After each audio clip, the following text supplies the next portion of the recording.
Everyone. आज का जो हमारा टॉपिक है वो है कनेक्टिविटी डिवाइसेस।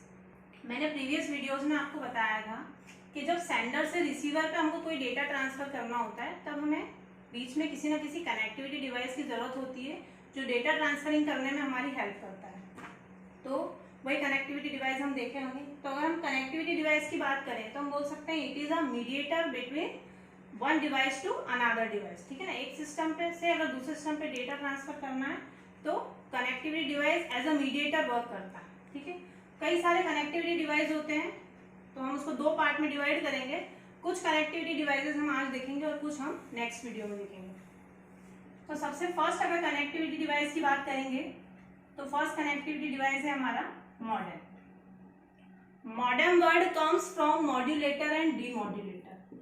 मॉडेम वर्ड जो है वो कहाँ से आया है? मॉड्यूलेटर और डीमॉड्यूलेटर। अब मॉड्यूलेटर क्या होता है और डीमॉड्यूलेटर क्या होता है, या फिर मॉडेम कैसे वर्क करता है, ये समझने के पहले हमें समझना होगा कि सिग्नल क्या होता है और सिग्नल कितने टाइप के होते हैं। तो अगर सिग्नल की बात करें तो सिग्नल के लिए हम बोल सकते हैं कि it is a electromagnetic current या electrical current that is used for carrying data from one device to another device. ठीक है, जैसे कि अगर सेंडर से रिसीवर पे डेटा को भेजा किसी टेलीफोन लाइन या किसी केबल के थ्रू, ठीक है, तो डेटा किसके फॉर्म में जा रहा है? सिग्नल के फॉर्म में। तो सिग्नल की डेफिनेशन क्या बोली मैंने कि सिग्नल एक क्या है? इलेक्ट्रिकल करंट है। ठीक है ना, जिसका काम क्या है? डेटा को कैरी करना। जो डेटा सेंडर से रिसीवर पे जा रहा है उस डेटा को कैरी करने का काम किसका है? सिग्नल का। ठीक है, मतलब उस डेटा को कैरी कर रहा है सिग्नल। ठीक है, तो आपको सिग्नल समझ में आया। अब सिग्नल के दो टाइप होते हैं, एक होता है हमारा एनालॉग सिग्नल और एक होता है डिजिटल सिग्नल। अगर डिजिटल सिग्नल की बात करें तो हमारा सिस्टम कौन सा फॉर्मेट समझता है? डिजिटल फॉर्मेट, जो कंप्यूटर होता है। 11th क्लास में हमने एक चीज पढ़ी होगी कि जो सिस्टम होता है वो बाइनरी लैंग्वेज समझता है जो कि 0 या 1 के फॉर्म में होती है। मतलब कंपाइलर इंटरप्रेटर का यूज हम करते हैं एज अ कन्वर्टर, जो क्या करता है हमारी लैंग्वेज को कन्वर्ट करता है कंप्यूटर की लैंग्वेज में और कंप्यूटर की लैंग्वेज को कन्वर्ट करता है हमारी लैंग्वेज में। ठीक है, तो कंप्यूटर की लैंग्वेज क्या होती है? बाइनरी लैंग्वेज, जो किस फॉर्मेट में होती है? डिजिटल फॉर्मेट में। तो हमको इतना तो समझ में आ रहा है कि हमारे कंप्यूटर के अंदर जो डेटा स्टोर होगा वो डिजिटल फॉर्मेट में होगा। ठीक है ना, लेकिन जो डेटा टेलीफोन लाइन या केबल के थ्रू जा रहा है वो डेटा किस फॉर्मेट में है? एनालॉग फॉर्मेट में। एनालॉग फॉर्मेट कैसा होता है? जो कि डेटा को कंटिन्यूअसली फ्लो करता है। ठीक है ना, इस डेटा की कोई फिक्स्ड साइज नहीं होती है। और वहीं डिजिटल की बात करें तो डिजिटल सिग्नल में जो हमारा डेटा होता है वो कांस्टेंट होता है। ठीक है ना, जो जीरो या फिर 1 के फॉर्म में होता है। क्यों? क्योंकि ये हमारे ये जो डिजिटल डेटा है वो बेसिकली हमारे कंप्यूटर के लिए यूज में आता है। एनालॉग सिग्नल के लिए हम बोले तो जैसे फ्रीक्वेंसी हो गई, स्पीड हो गई, ठीक है, वेट हो गया, ये सारे एनालॉग सिग्नल के एग्जांपल हो सकते हैं। अब हम देखेंगे कि मॉडेम क्या होता है और कैसे वर्क करता है।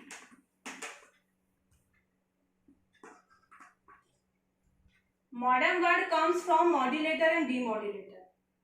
तो जब सेंडर से कोई डेटा मैंने भेजा तब मॉडेम का काम क्या है? ये मॉडेम, ठीक है, मॉडेम का काम क्या है? उस डेटा को, उस डिजिटल डेटा को, क्योंकि डेटा यहाँ पे किस फॉर्मेट में है? डिजिटल फॉर्मेट में, या बोल सकते हैं हम डिजिटल सिग्नल। ठीक है, मॉडेम का काम है उस डिजिटल सिग्नल को कन्वर्ट कर देना। ठीक है, उस डिजिटल सिग्नल को मॉड्यूलेट कर देना किस फॉर्म में? एनालॉग फॉर्म में। ठीक है, एनालॉग सिग्नल में कन्वर्ट कर देना। तो इसलिए हम बोल सकते हैं कि मॉडेम क्या है? बेसिकली एक कन्वर्जन टूल है ना। क्या करता है? वो कन्वर्ट करता है, सिग्नल को कन्वर्ट करने का काम करता है। तो मॉडेम उस डिजिटल सिग्नल को कन्वर्ट कर रहा है एनालॉग सिग्नल में। जैसे ही वो कन्वर्ट हुआ फिर वो किसी टेलीफोन लाइन या किसी केबल के थ्रू, है ना, जैसे ट्विस्टेड, आपको बताया मैंने, cable, twisted pair cable, coaxial cable, fibre optic cable, किसी केबल के थ्रू वो डेटा आपका ट्रांसमिट होगा और रिसीवर पे जाएगा। पर रिसीवर जो है हमारा वो फिर आपका क्या समझता है, डिजिटल फॉर्मेट या डिजिटल सिग्नल समझता है, ठीक है ना। लेकिन डेटा जो हमारा जा रहा है वो एनालॉग फॉर्म में जा रहा है। तब फिर से मॉडेम का काम क्या है, उस सिग्नल को कन्वर्ट कर देना वापस उस फॉर्मेट में, मतलब डिजिटल फॉर्मेट में, जो कि हमारा दूसरा सिस्टम है जहां पे हमको भेजना है वो समझ पाए। अगर मॉडेम की डेफिनेशन की बात करें तो हम बोल सकते हैं, सबसे पहली लाइन तो हम ये लिख सकते हैं कि modem word comes from modulator and demodulator. फिर हम लिख सकते हैं कि it is a hardware device, ठीक है, दैट इज यूज्ड फॉर, या हम बोल सकते हैं कि that allows the system to send or receive data over a telephone line or cable. Telephone line या केबल के ऊपर डेटा को सेंड करना और किसी और सिस्टम से जो डेटा आ रहा है उसको रिसीव करने का काम जो है वो सिस्टम कर रहा है, लेकिन इसको ये परमिशन या अलाउ कौन कर रहा है, मॉडेम। क्यों, क्योंकि जब तक मॉडेम उसको किसी और सिग्नल में, जो कि टेलीफोन लाइन या केबल जिस सिग्नल के फॉर्म में डेटा को भेज रही है, जब वो उसको उसमें कन्वर्ट नहीं करेगा तब तक आपका डेटा ट्रेवल नहीं कर पाएगा, डेटा आपका ट्रांसमिट नहीं हो पाएगा, ठीक है ना। तो मॉडेम क्या है, आपका एक कन्वर्जन टूल है जो एनालॉग सिग्नल को डिजिटल में या डिजिटल सिग्नल को एनालॉग में कन्वर्ट कर रहा है, ठीक है। तो आपको ये मॉडेम टॉपिक समझ में आया होगा। तो ये फर्स्ट हमारा कनेक्टिविटी डिवाइस था मॉडेम। अब जो हम सेकंड कनेक्टिविटी डिवाइस देखने वाले हैं वो है हमारा रिपीटर। जैसा कि इसके नाम से ही समझ में आ रहा है, किसी चीज को दोहराना वो होता है रिपीटर, है ना। एक बार आप वो काम कर चुके हैं पर आपको फिर से वो काम करना है। तो सेंडर से रिसीवर पे अगर मैं किसी डेटा को ट्रांसफर कर रही हूं और बीच में मैंने एक रिपीटर लगाया हुआ है, तब इस रिपीटर का काम है कि जैसे सेंडर ने कोई सिग्नल भेजा या कोई डेटा भेजा, ठीक है, सिग्नल के फॉर्म में भेजेगा, ऑब्वियस सी बात है डेटा, तो वो सिग्नल जब रिपीटर के पास गया तब रिपीटर ये चेक करता है कि वो सिग्नल कहीं वीक तो नहीं है या करप्ट तो नहीं है। अगर वो सिग्नल वीक है या करप्ट है तब उस सिग्नल को सेंडर से इसने सबसे पहले क्या करा, रिसीव किया।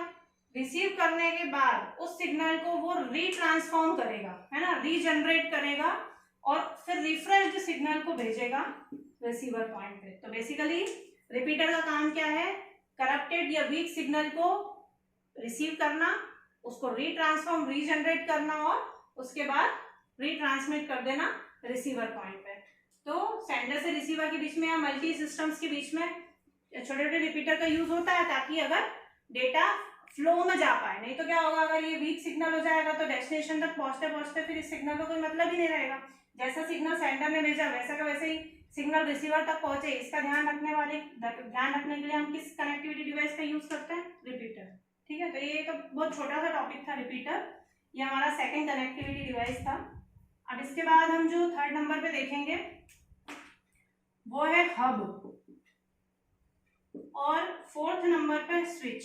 ये दोनों एक जैसे हैं इसलिए मैं साथ में बताऊंगी, डिफरेंसेस क्या है वो भी देखते जाना आप। और बोर्ड में एक क्वेश्चन आता है, चैप्टर नंबर 1 खत्म होते ही पीछे क्वेश्चन दिया हुआ है कि why switch is more intelligent then hub. Switch hub से ज्यादा क्यों इंटेलिजेंट है, वो कॉन्सेप्ट क्या है वो हमको उस आंसर में बताना है। तो अभी आपको समझ में आ जाएगा कि क्यों स्विच इंटेलिजेंट है हब से। तो हब में हम बोल सकते हैं it is a multi port device. Multi port device, multi port device का मतलब ये होता है कि अगर मान लीजिए आपका हब है तो इसके पास बहुत सारे पोर्ट्स हैं जिनके थ्रू ये बहुत सारे कंप्यूटर्स को कनेक्ट कर रहा है। It connects several computers together, बहुत सारे कंप्यूटर्स को आपस में कनेक्ट करने के लिए हब का यूज कर रहा है, ठीक है ना। तो it is a multi port device. अब क्या होता है, जैसे कि ए वाले सिस्टम ने कोई डेटा भेजा तो डेटा किसके पास गया, हब के पास, ठीक है। ए वाले सिस्टम ने डेटा बोला है, भेजा है डी वाले सिस्टम के लिए, लेकिन हब इतना इंटेलिजेंट नहीं है, हब के पास इतनी मेमोरी नहीं है, ना ही हब के पास कोई ऐसी टेबल है जिसमें हर एक डिवाइस के पोर्ट नंबर हो या फिर हर एक डिवाइस का एड्रेस हो। तब उस कंडीशन में हब को ये पता ही नहीं होता है कि मुझे डी वाले, क्योंकि इसने तो साथ में पोर्ट नंबर या आईपी एड्रेस भेजा है, लेकिन हब के पास मेमोरी नहीं है, इसको तो ये पता ही नहीं है कि ये आईपी एड्रेस क्या है या ये पोर्ट नंबर क्या है। तो ये उस मैसेज को, उस डेटा को ब्रॉडकास्ट कर देता है, मतलब B C D E F सभी के पास ये डेटा पहुंचा देता है। उस कंडीशन में क्या होता है, बी, सी या ई या एफ जो अदर डिवाइसेस है वो सारे उस जो डेटा है उसको एक्सेप्ट नहीं करते हैं। क्यों? क्योंकि उनके आईपी एड्रेस का नहीं है। सिर्फ डी वाला उसको एक्सेप्ट करता है। क्यों? क्योंकि डी वाला आईपी एड्रेस उससे मैच कर जाता है। लेकिन ये तो इसको एक्सेप्ट नहीं कर रहा, लेकिन चाहे तो कर सकते हैं, इनके पास इंफॉर्मेशन तो पहुंच ही गई है, ठीक है ना। तो हब देखा जाए तो हब सिक्योर नहीं है। क्यों? क्योंकि ये ब्रॉडकास्ट कर देता है मैसेज को।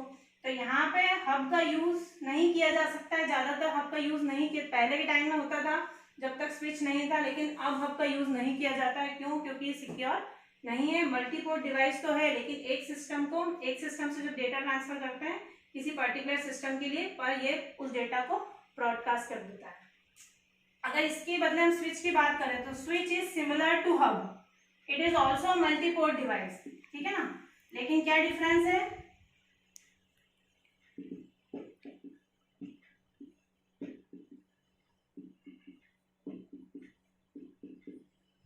स्विच के पास एक टेबल होती है, ठीक है।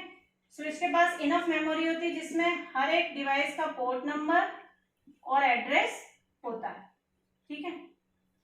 तो जैसे ए सिस्टम ने अगर डी सिस्टम के लिए कोई डेटा भेजा है, तब स्विच के पास इतनी मेमोरी है, उसके पास स्टोरिंग है, उसके पास सारे डिवाइसेस का पोर्ट नंबर है, एड्रेस है।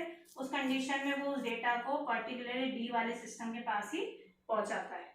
यही रीजन है कि switch is more intelligent then hub. दोनों का आंसर सेम है, बस एक बेसिक डिफरेंस है कि इसके पास हर एक सिस्टम के आईपी एड्रेस, या बोल सकते हैं हर एक सिस्टम के मैक एड्रेस, क्योंकि यहाँ पे फिजिकल डिवाइस की बात कर रहे हैं हम, ठीक है ना। तो हर एक सिस्टम के मैक एड्रेस और पोर्ट नंबर दोनों होते हैं, जिसके कारण वो उस पर्टिकुलर सिस्टम पे डेटा को ट्रांसफर कर देता है, ठीक है। तो आज हमने 4 कनेक्टिविटी डिवाइस देखे, मॉडेम, रिपीटर, हब और स्विच। अब गेटवे बचा है आपका, राउटर बचा है, ब्रिज बचा है। ये सारे डिवाइसेस जो कनेक्टिविटी डिवाइसेस है वो हम नेक्स्ट वीडियो में देखेंगे।